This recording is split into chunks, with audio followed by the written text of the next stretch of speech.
जो लेसन है ये चल रहा है वस्त्र परिधान के तीसरा वीडियो में इसमें डाल रही हूँ, ये है ना। रेखाओं से संबंधित बात करेंगे, ठीक है।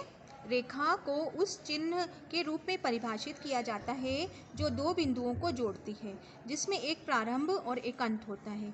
यह किसी वस्तु, आकृति, आकार की रूपरेखा की भांति ही हो सकती है। किसी डिज़ाइन के तत्व के रूप में यह वस्तुओं की आकृति प्रदर्शित करती है, गति प्रदान करती है और दिशा निर्धारित करती है। रेखा और आकार दो तत्व हैं, मिलकर प्रत्येक डिज़ाइन का रूप पैटर्न तैयार करते हैं, अर्थात योजना का सृजन करते हैं। प्रत्येक वस्तु पर जो सजावट हम देख सकते हैं, उपयोग में लाते हैं, रेखाओं और आकारों का संयोजन से ही होती है। अब हम रेखा विषय में बात करते हैं इस परिभाषा के आधार पर। देखिए, अब यहाँ से अब उदाहरण, अब हम देखो यहाँ पे रेखा और गोले से, देखिए ये रेखा है, इस रेखा से ही पूरी चीज़ का निर्माण हुआ है, गोले का निर्माण हुआ है, ठीक है। रेखा छोटी एक बिंदु से दूसरे बिंदु को मिलाती है, रेखा बनती है।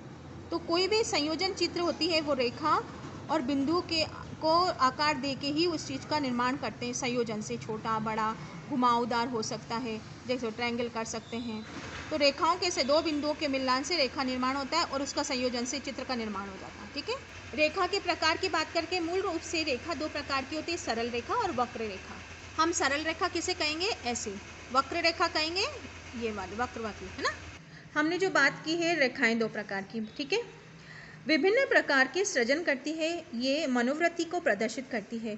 ऊर्ध्व रेखाएं ऊपर से नीचे की ओर गति करती है, बल देती है, ऊंचाई का महत्व बताती है और वह प्रभाव देती है जो तीव्र, सम्मानजनक व सुरक्षित होता है। क्षैतिज रेखाएं एक ओर से दूसरी ओर गति को बल देती है, यह चौड़ाई के भ्रम का सृजन कराती है क्योंकि ये धरातलीय रेखाओं को पुनरावृत्ति करती है। ये एक स्थायी व सौम्य प्रभाव डालती है। तिरछी व विकीर्ण रेखाएं कोण को, कोटि की दिशाओं को निर्धारित करती, चौड़ाई और ऊंचाई को बढ़ाती है, घटाती है। यह सक्रिय, आश्चर्यजनक और नाटकीय प्रभाव सृजित कर सकती है। अब यहाँ पे हमने तीन रेखाओं के बारे में बात की, ऊपर से नीचे की आने वाली आड़ी रेखा और तिरछी रेखा, ठीक है। तीन प्रकार की रेखाओं की बात की है हमने। इन तीनों रेखाओं के महत्व अलग अलग है।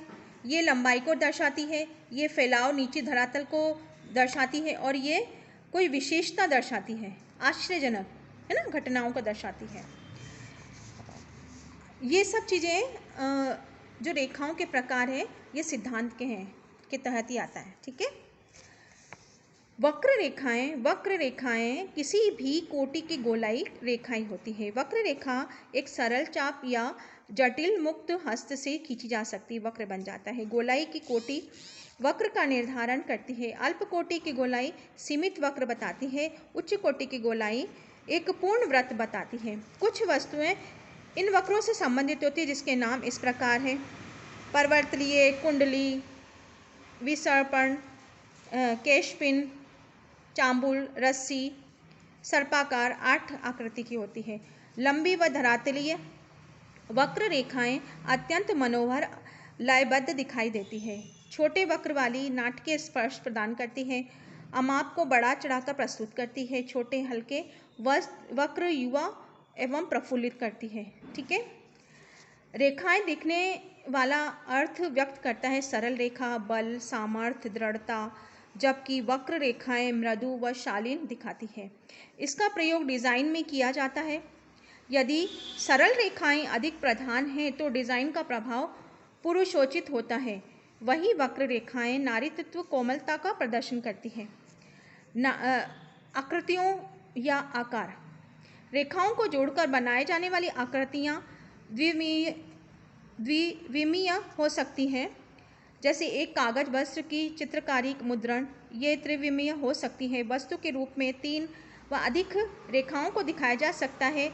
एक मानव शरीर, उस पर पोशाक, क्योंकि आकृतियाँ रेखाओं को जोड़ने से बनती है, अतः उपयोग में ली जाने वाली रेखाओं के गुण, आकृति, गुण निर्धारण करेंगे। यदि केवल सरल रेखाओं का उपयोग किया जाता है तो आकृति उस आकृति में भिन्नता होती है। केवल वक्र रेखाओं का उपयोग करेंगे तो विभिन्न प्रकार की आकृति का उपयोग विभिन्न संयोजनों के साथ करके उनके प्रयोग आकृति का सृजन किया जा सकता है। आकृति के 4 मूलभूत समूह हो सकते हैं। प्राकृतिक आकृतियाँ वे होती हैं जो प्रकृति अथवा मानव निर्मित वस्तुओं की सामान्य आकृतियों की नकल होती है। फैशनेबल शैली की आकृतियाँ सरलीकृत व संशोधित प्राकृतिक आकृतियाँ होती है। इसका कुछ भाग विकृत और अतिशयोक्तिपूर्ण हो सकता है। ज्यामितीय आकृति वे होती है जो गणितीय रूप से बनाई जाती है अथवा कुछ वैसी हो आभास देती है। पैमाना, कंपास, अन्य मापक उपकरणों का उपयोग करके बनाई जाती है। अमूर्त आकृतियाँ मुक्त रूप से किसी विशिष्ट वस्तु जैसी दिखाई देती है, बल्कि उसके वैयक्तिक संबंधों के कारण विभिन्न लोगों के लिए विभिन्न वस्तुएं हो सकती है। वस्त्र में आकृति और रूप का संबंध सामग्री को प्रभाव व सजावट, अलंकरण, कलाकृति के आकार पर उसके स्थापन व आवृत्ति, अंतिम पैटर्न बनाने में किया जाता है। परिधान में यह रूपरेखा काटना अंतिम विवरण इस प्रदर्शित करता है। एक पैटर्न प्रतिरूप तब बनता है जब आकृतियाँ एक साथ सामूहिक रूप से होती है। समूहन के एक प्रकार की आकृतियाँ 2 या 2 से अधिक प्रकार की आकृतियों के संयोजन का हो सकता है। इस आकृतियों का समूहन भी प्राकृतिक, रूढ़ शैली व ज्यामितीय या अमूर्त हो सकती है।